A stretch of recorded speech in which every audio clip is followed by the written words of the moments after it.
Ayan, so magandang araw po ulit sa ating lahat. So ito po ulit si Teacher Camille. So panibagong araw, panibagong lesson po tayo. So continuation lang po to ng aking last video. So ibig sabihin, ang didiscuss pa rin natin ngayon is all about yan. So special parallelograms pa rin tayo. Rectangle, rhombus, and squares pa rin po. Pero again, continuation po ito. So ibig sabihin, mag-start na ako sa ating learning activity number 3 tayo. Diba doon sa previous lesson ko is all about the definition ng tatlo, ng rectangle, rhombus, squares, their property, and yung nag-answer lang tayo ng mga true or false, and yung mga properties nila, diba? So dito po sa next video ni Teacher Camille, tayo po ay magsosolve na.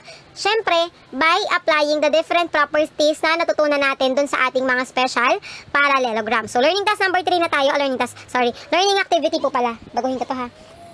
Learning activity number 3 na tayo. So sabi dyan, find the measure of the unknown angles and sides po. Syempre by applying the property. So dito tayo mag-start kay rectangle. So sabi dito sa given, rectangle PSAL. So rectangle PSAL has a diagonal PA. So measure daw ng diagonal PA natin guys. Ito, tong kabuuan itong haba nito ay 16 cm. So 16 to ha.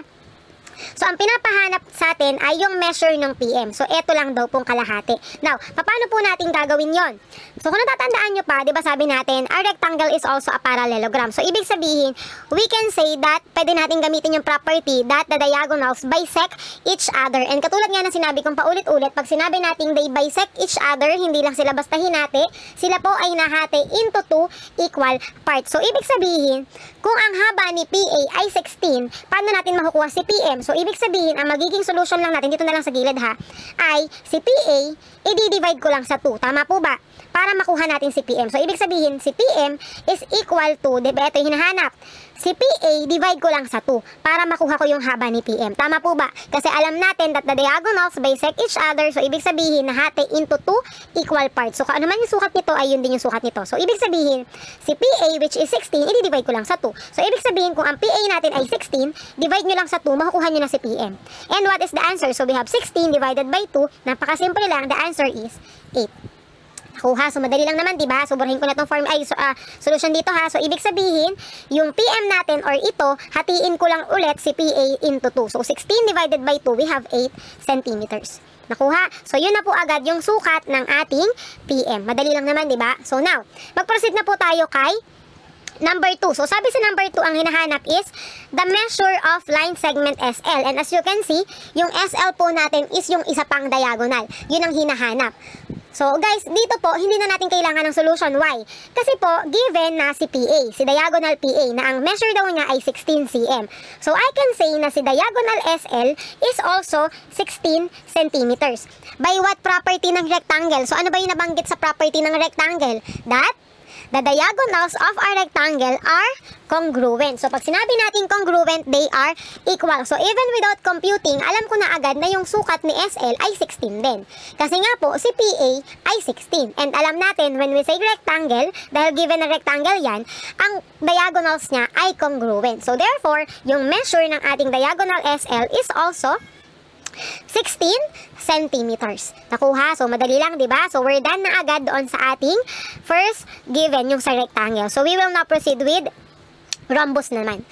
So, sabi dito, rhombus SAMT. So, ito yung rhombus natin, SAMT, with the measure of angle STM. So, nasaan si STM dito? So, marunong naman kayo mag-measure, ay mag-label niyan, diba? So, si S, si T, si M. So, ibig sabihin, ito yung angle na yon. Ulitin ko lang, ha? Measure daw ng angle STM. So, STM. Sundan nyo lang. Lagyan nyo ng guhit pa ganyan para makita nyo na etong buong yon. Hindi po siya eto lang na kalahati ha. Kasi etong kalahati ay si STA. Ang sinasabi ay STM. So, ibig sabihin, eto yung buong yon. Ang sukat daw niyan ay 60. So, lagyan ko ng label dito ha. Ang sukat daw ng angle na yan ay 60 degrees. Nakuha, nilagyan ko lang ng label. Then, find natin yung mga nandito. Nakuha? So, again, given daw na yung si angle STM ay 60 degrees, hanapin daw natin tong dalawa. So, double tayo sa number 3. So, find daw natin yung measure ni angle MTA. So, tingnan muna natin kung nasan si MTA. MTA. So, ibig sabihin guys, ito yon yung kalahati. Again, MTA. Ito yun, di ba, yung kalahati. Now, paano daw natin makukuha yung measure niyan? So, madali lang. Yung measure ng kabuuan, so ito, i-divide lang natin sa 2. So, dahil ang kabuuan niyan ay 60, so 60 divided by 2 lang. And 60 divided by 2, alam na agad natin yung sukat na 30 degrees. Ma'am, bakit po 60 divided by 2? Guys, kasi po, ang given natin is a rhombus. And one of the property ng rhombus when it comes to diagonals, ano sabi doon? Each diagonal of a rhombus bisect opposite angles. So therefore, alam natin na si diagonal TA, ito yun, si diagonal TA, hinati niya si angle STM into 2 congruent angles. Kasi diba sa definition ng rhombus, bisect opposite angles. So ibig sabihin, kung ang kabuuan nito ay 60 degrees, dahil yan ay nahati ni diagonal TA, nahati yan into 2 congruent angles. So ibig sabihin, etong kalahati ay 30 degrees. So ano naman tong kalahati? Syempre 30 degrees din. Tig 30 degrees. Kasi nga po, they bisect daw opposite angles. Nakuha? Kung kabuuan ay 60, kuhanin nyo lang yung half. Kasi tig kalahati po sila. Equal po sila. Paano ko nasabing equal? Ang magpapatunay po dyan is yung property ng rhombus na diagonals bisect opposite angles. Nakuha? So therefore, ang sagot natin sa number 3, agad-agad, the measure of angle MTA, so ito yun, yung kalahati, is 30 degrees na by dividing 60 degrees by 2. Nakuha? So yun lang ha. Ganun lang kadali yung number 3. Nakuha? So yan. Mag-proceed na po tayo kay measure ng angle TSM. So burahin ko lang to ha, para hindi kayo malito. Burahin ko tong mga nakalagay dito. Measure daw ng angle TSM. Siyempre, lagay ko ulit yung given. Ang given, yung STM daw ay 60. So, eto against STM, yung kabuuan niyan ay 60 degrees, di ba? 60 degrees. Ang hinahanap is si measure ng angle TSM. Nasaan si TSM? TSM. So, ibig sabihin, eto siya guys, yung kalahati. Ulit, ang hinahanap si TSM. So, etong kalahati. Now, paano natin yan masosolve? Ang given lang ay eto, na 60 degrees daw yan. So guys, alam natin na ang rhombus is a parallelogram, right? So pag sinabi nating parallelogram, one of the property is consecutive angles. Kung natatandaan nyo pa, consecutive angles are supplementary. So natatandaan nyo pa ba yan? Pinaiksi ko na lang ha, are supplementary. At pag sinabi nating supplementary, pag pinag-plus natin sila, their sum is 180 degrees. Tama po ba si Teacher Camille? Yes. Now, ba't ko sinabi yung consecutive angles? Kasi nandito tayo, di ba? Katabi niya tong angle na to. So ibig sabihin, etong dalawang to, the relationship between them is consecutive sila. And pag sinabi natin consecutive, sila po ay supplementary. Nakuha. So ibig sabihin, itong angle na ito, 60 yan, di ba? Plus, etong angle na ito, buo guys ha, itong buo. Hindi lang ito kasi kalahati lang yan. Dapat yung buo ang pinag-uusapan natin. So, etong angle na ito, pag plus itong angle na to, dahil magkatabi sila, supplementary sila, and their sum is 180. So, ibig sabihin, pag pinag-plus ko tong 60, at saka tong buo, ano tong buo na to? Si angle TSA. Ha? Ulitin ko. Si angle MTA, ito yon, si angle MTA, plus si angle TSA. Angle TSA. Yung kabuuan yan ha, TSA. Ito at saka ito, pag pinag-plus ko, 180 dapat. Meron ka ng 60 dito. So, ano pa yung kulang mo dito para maging 180? Hindi ko nalalagyan ng solution. Alam niyo na naman yun, di ba, yung solution natin, yung transposition. Dahil ito naman ay madaling makita, so hindi ko nagagawa ng solution. Alam natin na 120 dito, tama? Kung may 60 ka na dito, ano pa yung kulang para maging 180 sila, para maging supplementary? Alam natin 120. Kasi 60 plus 120 is 180. So, ibig sabihin po ba, ma'am, yun na po yung answer dito? 120? Hindi po. Bakit? Kasi si 120 is yung kabuuan nito. So, ibig sabihin, kung yan yung buong 120, lagay ko lang yung label dito. Kung 120 degrees yan, ang hinahanap natin guys, di ba, ito lang?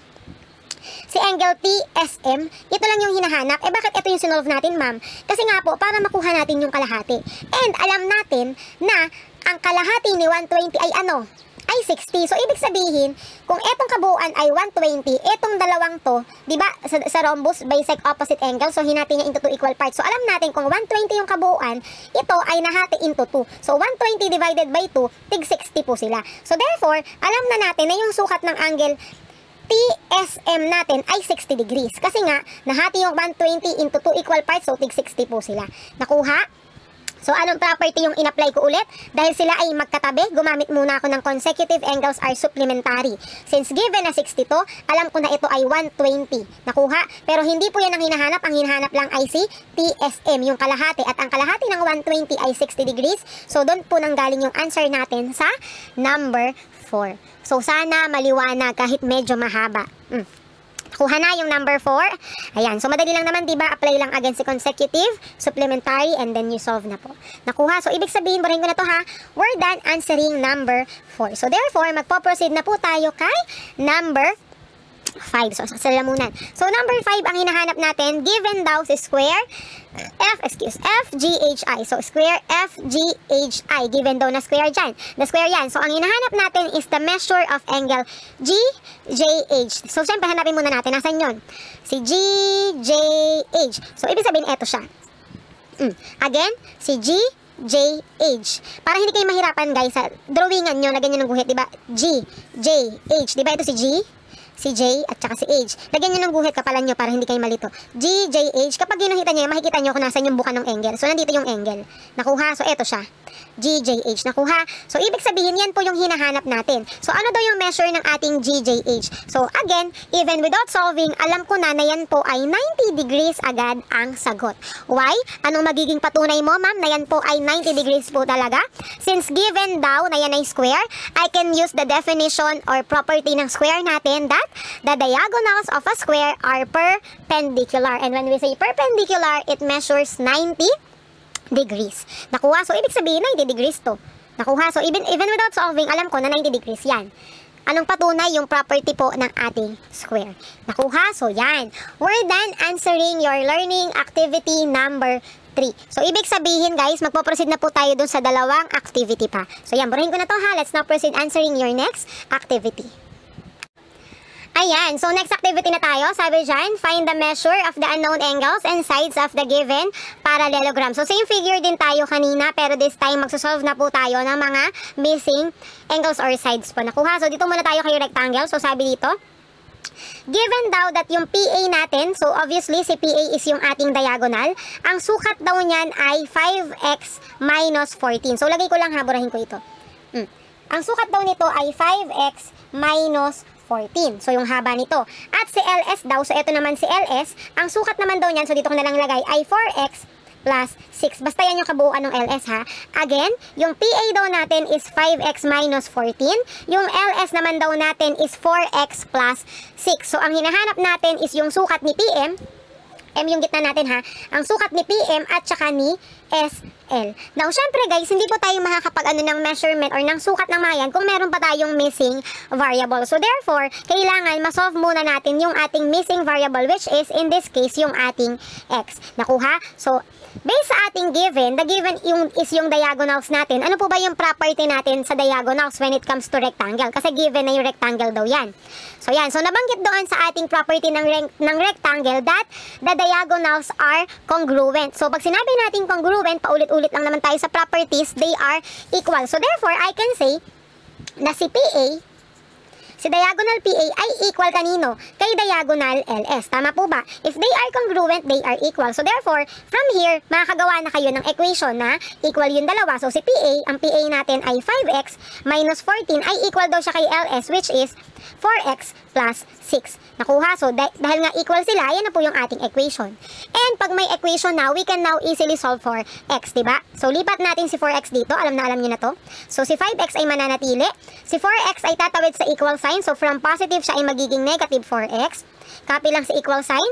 Si 6 ay mananatiling positive dahil hindi naman siya tatawid ng equal sign. Si negative 14 ay tatawid ng equal sign. Isasama ko siya kay 6. So, therefore, siya ay magiging positive 14 na. Nakuha. So, operate natin. So, 5x minus 4x is 1x or simply x. Alam nyo na kung ba't naging ganon. Is equal to 6 plus 14. So, we have 20. So, may value na tayo ng ating x. Our x daw is 20. So, ma'am, yan na po ba yung final answer? Hindi po. Depende po sa hinihingi. So, sa number 1 natin, ang hinihingi is yung sukat ng ating PM. And as you can see, ang PM is yung kalahati nino ni PA. So, ibig sabihin, anuhin muna natin yung sukat ni PA. Si PA daw, ang sukat daw niya ay 5x minus 14. And may value na tayo na x, diba? Ang value daw ni x ay 20. So, substitute lang natin. So, we have 5. Ulit natin yung x, gagawin na natin 20 dahil may value na minus 14. So, 5 times 20 is what? 100 minus 14. So, may sukat na tayo ng ating diagonal PA. 100 minus 14 or simply 86 yung sukat ni PA. Eh ma'am, bakit po si PA yung hinanap nyo? Eh di ba po si PM lang po yung tinatanong, yung kalahati? Syempre, pag meron na tayong sukat ni PA, yung kabuuan, madali na lang natin makukuha si PM. Paano po natin makukuha si PM? Si PM ay equal sa kalahati ng PA. So, ibig sabihin kung ano man yung sukat ni PA, divide ko lang siya sa 2 para makuha si PM. Tama po ba? Kasi di ba sabi, sa rectangle at sa lahat ng parallelogram, sabi sa definition, the diagonals bisect each other. So, therefore, alam natin na si PA ay nahati into 2 kay PM at saka kay MA. Nahati siya, hindi lang basta nahati siya into 2 equal parts. Nakuha? So, ibig sabihin kung ano man yung sukat ng ating PA, hatiin nyo lang sa 2 or divide nyo lang sa 2, yun na po yung answer natin, yung sagot natin dun sa measure ng PM. Nakuha? So, our PM now, yung sukat ni PM is equal to PA. Ano yung PA natin? 86 divided by 2 lang. Nakuha? So, our PM now, what is the measure of PA is 86 divided by 2 or simply 43 cm. Nakuha? So, ayan na po. Nakuha na natin yung sagot doon sa ating sukat ng ating PM. So, that is 43 centimeters. So, again, paano nakuha si PM? Kuhanin nyo muna, syempre, si X. Pag may value na kayo ni X, dahil ang hinahanap ay PA, syempre kunin nyo muna si PA. Dahil PM ang hinahanap. So, si PA, nakuha natin, ang kabuuan niya ay 86. Para makuha si PM, divide nyo lang si PA into 2. Para nakuha natin si PM. Nakuha? So, ganun lang kadali yung ating number 1. So, ano naman po yung ating number 2? So, number 2 natin is SL. Tama? So, eto si SL. SL. And ang SL natin, or si LS, ay 4x plus 6. So, pero guys, even without solving, pwede ko nang sabihin na ang sukat ni SL ay 86 centimeters din. Bakit? Dahil alam natin na ang rectangle, one of the property that the diagonals of our rectangle are congruent. So, when we say congruent, they are equal. And as you can see, nasolve na natin si PA. Ang haba daw ni PA ay 86. So, I can say na ang haba din ni SL is also 86. Even without substituting using the given. So, sige, papakita ko na rin sa inyo ha. Try natin. So, we have 4x plus 6. Substitute natin yung value. So, we have 4. Ano yung x? Ang x is 20 plus 6. So, 4 times 20 is 80 plus 6. And 80 plus 6 is 86. And as you can see, same lang. Nakuha. Pero dito, hindi na ako nag-solve. Ginamit ko lang po yung property ng rectangle that the diagonals of a rectangle are congruent or they are equal. Nakuha? So, nasagutan na natin yung numbers 1 and 2 sa rectangle by applying the property. So, burahin ko na to. Magpo-proceed na po tayo sa pagsasagot ng ating rhombus. So, burahin ko na to ha. So, yun na po yung answer sa square natin. So, rhombus natin. Okay, so kay rhombus tayo. So, sabi sa rhombus, yung given natin dyan is yung measure ng ating angle STM. So, yung measure daw ng STM natin is 3x plus 11 degrees. And then, ano daw yung hinahanap natin? So, sabi dyan, find. So, number 3 natin is measure ng angle MTA. So, yung hinahanap. At saka yung number 4 natin is yung measure ng angle TSM. So, yan po yung hinahanap natin. So, sige. Lagyan natin ng label muna isa-isa. So, sabi, given daw si STM. So, eto si STM, di ba guys? STM. So, ito daw, yung sukat daw niyan is 3x plus 11. So, nilagay ko na ng label ha. Again, given si STM, so ang sukat daw niyan ay 3x plus 11. Ang hinahanap ay si MTA. So, MTA. So, yung kalahati ang hinahanap. So, as you can see guys, isa lang yung given natin. So, therefore, hindi tayo makakapag-solve for x kasi kailangan natin, di ba, meron tayong kino-compare sa kanya. Siguro meron ditong kulang, no? O, basta yung kaya lang natin sagutan muna dito. Kasi since wala tayong value ni x, ang magiging sagot lang natin dito is yung may x pa din.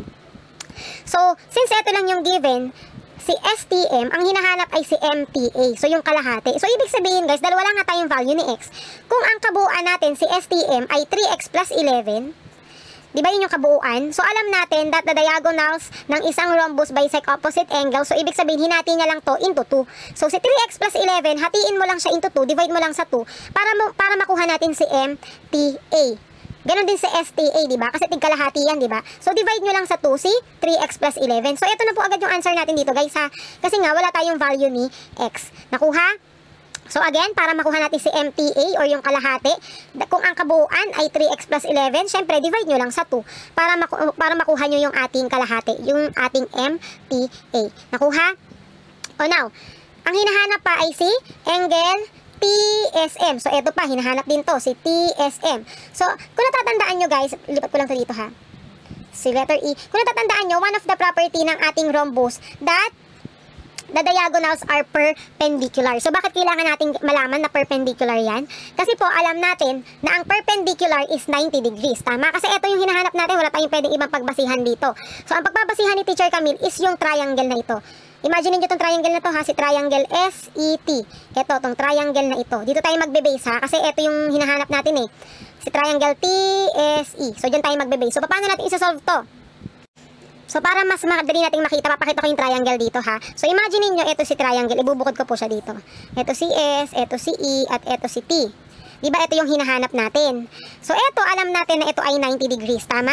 So kung may 90 degrees ka na dito, alam mo na tong dalawang to, yung sum nila is 90 degrees. Kasi ang triangle, ang sum ng interior angles ay 180. So hindi natin alam kung ano yung sukat nitong dalawang to. Basta dahil may 90 ka na dito, pag pinag-plus ko to, alam ko na yan ay 90 degrees din, tama? So ibig sabihin, dahil ito yung hinahanap natin, para makuha natin si angle TSM, or ito nga, si angle TSM, ay equal sa 90 minus kung ano man yung sukat nito, guys, di ba? Nagagets nyo po ba? Ulitin ko ha, di ba may 90 ka na dito? So ibig sabihin, tong dalawang to, kung ano man yung sukat niya, 90 degrees yan pag pinag-plus. So dahil ito yung nawawala natin, minus ko lang 90 minus ito para ma-solve ko to, tama? So for example, ito ay 30. Para makuha ko to, 90 minus 30. So 90 minus 30 is 60. Tama po ba? 30 plus 60 is 90 plus 90, 180 yung sum ng interior angle ng triangle. Nagagets po? So ibig sabihin, 90 minus itong angle na to para makuha ko tong si angle STM. Or STE para makuha ko to. Nagagets ha? So ibig sabihin, 90 minus ito, yun na yung sagot. And kung matatandaan nyo, wala tayong sukat nitong kalahati lang, di ba? Ang alam lang natin, yung kabuuan ay 3x plus 11 sa STM. So yung kalahati lang gagamitin natin kasi ito lang.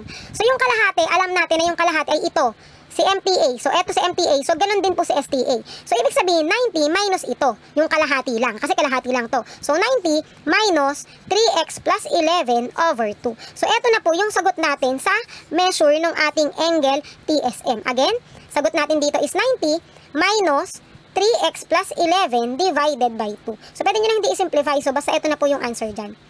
Again, saan ko nakuha yan? Alam natin na ito ay triangle. Yung sum ng interior angle nila ay 180. So, dahil ang diagonal ay perpendicular, 90 degrees ka na dito. So, dahil ito ang hinahanap natin, 90 minus kung ano yung sukat nito, diba? So, 90 minus yung sukat nito. And alam natin na yung sukat nito ay hindi 3x plus 11. Kasi ang 3x plus 11 is yung kabuuan. Eh, diba kalahati lang tayo? So, yung kalahati lang. So, ito siya. So, 3x plus 11 over 2 tayo. Nakuha? So, eto na po agad yung sagot natin kay numbers 3 and 4. Kasi nga po guys, wala po tayong value ni x na makukuha. Siguro may kulang dyan sa problem na yan. Nakuha? So, sana malinaw, no? So, we're done with answering yung ating rhombus. Mag-proceed na tayo sa pagsasagot nitong ating square. So, burahin ko na to ha. Madali lang naman yung square natin. Burahin ko na to.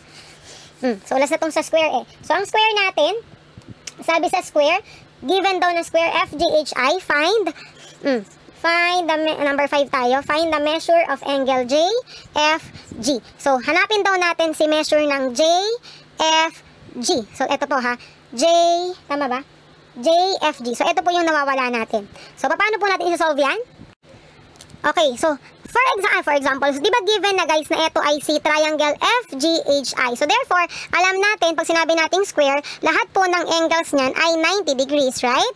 90 degrees. O bakit ko sinabing ganun? Kasi ang hinahanap natin guys, ito di ba? Itong kalahati.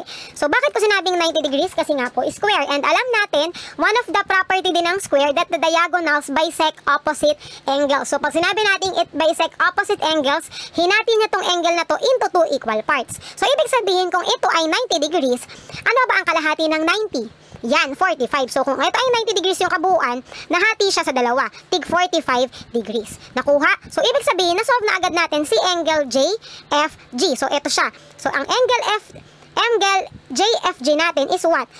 45 degrees. Nakuha? Again, bakit naging 45 degrees? Kasi alam natin that diagonals bisect opposite angles at alam natin ang square ay right angle yung angle dito sa lahat ng angle. So, hinati sa gitna. So, tig 45 degrees po. So, yan na po agad yung sagot sa number 5. So, yan. Madali lang, di ba?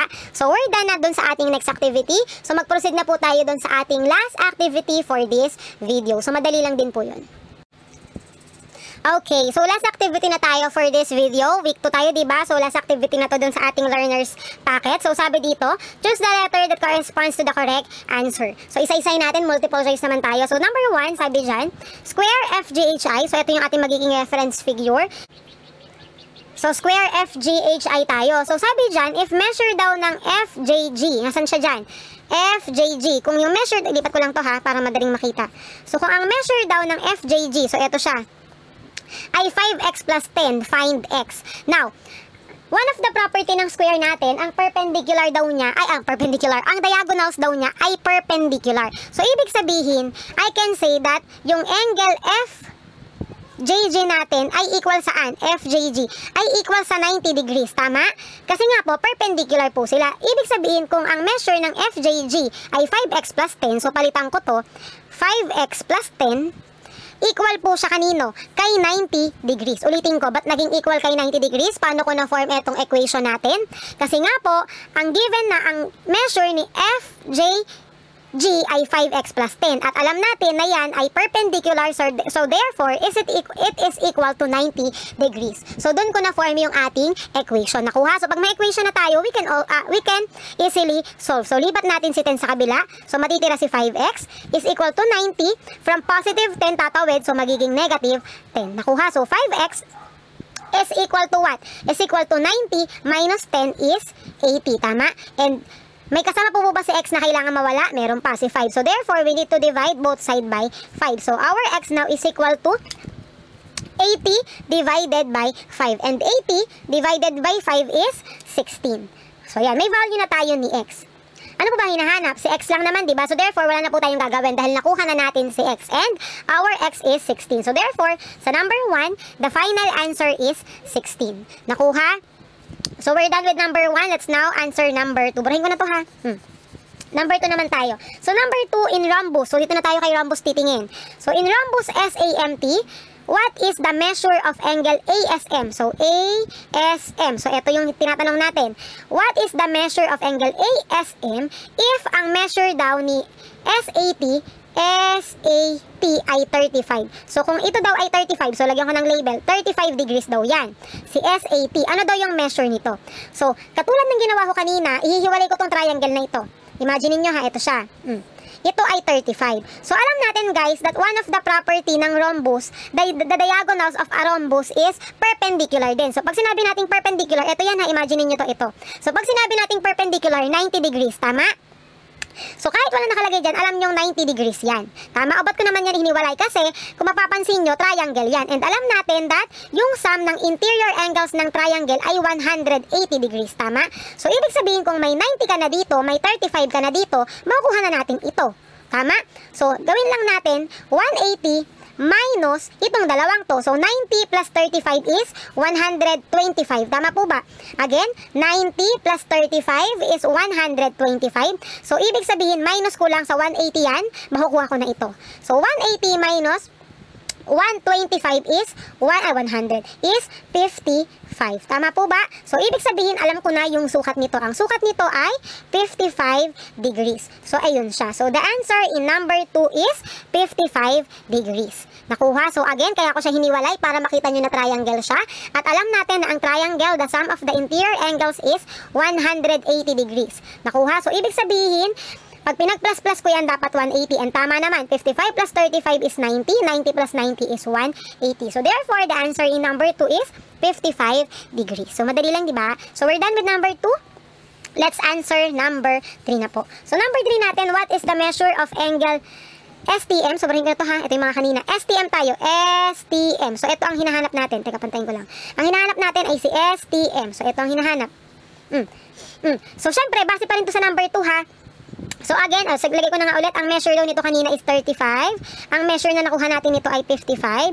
So syempre ito ay 90 degrees, 'di ba? 90 yan. So ang hinahanap natin is yung sukat ni STM. So ito ang hinahanap ha. Now, paano natin yun solve guys? Kung natatandaan nyo, one of the property ulit ng ating parallelogram, opposite angles are congruent. So therefore, kung ano yung sukat nito, yun din ang sukat nito, tama? So, ibig sabihin, ang given lang dito is yung kalahati, 35. And alam natin, kung 35 to, 35 din to. Tama ba si Teacher Camille? Yes. Bakit ko nasabing 35 din yan, ma'am? Ba't ka basta nag-assume? Hindi po siya basta assume. Kasi, one of the property din that the diagonals bisect opposite angle. So, therefore, alam natin na hinati niya tong angle A into 2 equal parts. So, kung 35 to, alam ko na 35 din to. bakit ko nilagay parehong 35? So, ibig sabihin, kung 35 to at 35 to, alam natin na itong kabuuan nito ay ilan? 70 degrees. Tama? Kasi 35 plus 35, 70 degrees. So, pag alam ko na yung kabuuan nito, masasabi ko na rin yung sukat nito, ni STM. Dahil siya ay ka-opposite nito, alam ko na kung 70 to, ito is also what? 70 degrees. So, therefore, the answer in number 3 is letter C. So, 70 degrees. Nakuha? Ayan. So, we're done with this figure. Tapos na tayo sa rhombus, magpo-proceed na tayo sa number 4. Dito na tayo kay rectangle. Yan, dito tayo. So, sabi dito, in the rectangle PSAL, yung measure daw ng ating PA, so ito siya, si diagonal, ay 30 centimeters. Ang hinahanap is find SM. So, ito siya. So, guys, si PA, alam natin na si PA ay equal kanino? Kay SL, di ba? Kasi sabi sa rectangle, the diagonals are congruent. So, si PA ay equal kay SL. So, kung kay SL, kung si PA ay 30, alam ko na si SL ay 30 din. Tama? So, kung 30 din to, ang hinahanap is si SM, yung kalahati. So, ibig sabihin, kung yung kabuuan nito, ni SL ay 30 centimeters, ano daw si SM? Very good. Si SM ay 15. Tig 15 yan. 15 plus 15, 30. Tama? Bakit siya naging 15, ma'am? Kasi po, alam natin that the diagonals of a rectangle bisect each other. Diba? Lahat ng parallelogram, yung one of the property is the diagonals bisect each other. So, ibig sabihin, kung si SL ay 30 cm, alam ko na yung kalahati ni 30 ay 15 cm. So, therefore, alam ko na agad na ang sagot sa number 4 is letter A, 15 centimeters. O, diba? Basic lang. Ayan. So, magpo-proceed na tayo sa number 5. Medyo po sa Teacher Camille, medyo mahaba, diba? So, number 5 na tayo. Pagpatuloy natin. Burahin ko na ito kasi ito ay nasa number 4 pa. So, number 5 tayo. Sabi sa number 5, measure daw ni PLS. So, nasa si PLS? PLS. So, ito po siya, si PLS. Ang measure daw nito ay 60 degrees. Again, PLS ay 60 degrees. What is the measure of ALS? Nasaan si ALS? ALS. So, ALS. Eto siya. So, ito yung hinahanap natin. Again, ang sukat ni PLS ay 60. Ano daw ang sukat ni ALS? So, ito po. So, I can say na ang sukat nito agad-agad ay 30 degrees. Mamila po agad yung sagot. Yes, why? Kasi, yan ay rectangle at alam natin ang rectangle, all angles are right. Pag sinabi nating right angles, 90 degrees, right? At kung 90 degrees ito, dahil may 60 ka na dito, ano pa yung kulang para maging 90? So, 30. Nakuha. So, therefore, alam ko na agad yung sagot sa number 5. And that is 30 degrees. Yan. So, madali lang, di ba? So, ayan. Natapos na tayo sa pagkahaba-habang special parallelograms. Ayan, so we're done. So, kung nagustuhan nyo again ang lesson ni Teacher Camille ngayon, kung nakatulong, syempre, paki-like. And syempre, mag-iwan ulit ng comment if you have questions. And kung iba dito sa module nyo, pakisulat din po sa comment section. And syempre, i-share nyo na rin itong video na ito sa inyong mga classmate para makatulong din sa pagsasagot ng kanilang mga learners. Bakit? And syempre, kung bago ka pa lang sa channel ni Teacher Camille, huwag kalimutan mag-subscribe. So, para pag may bagong upload si Teacher Camille ulit na video ay ma-notify po kita. So, again, maraming salamat sa pakikinig. Maraming salamat sa pagtsatsaga na tapusin ang aking video. So, this is Teacher Camille again and again saying goodbye!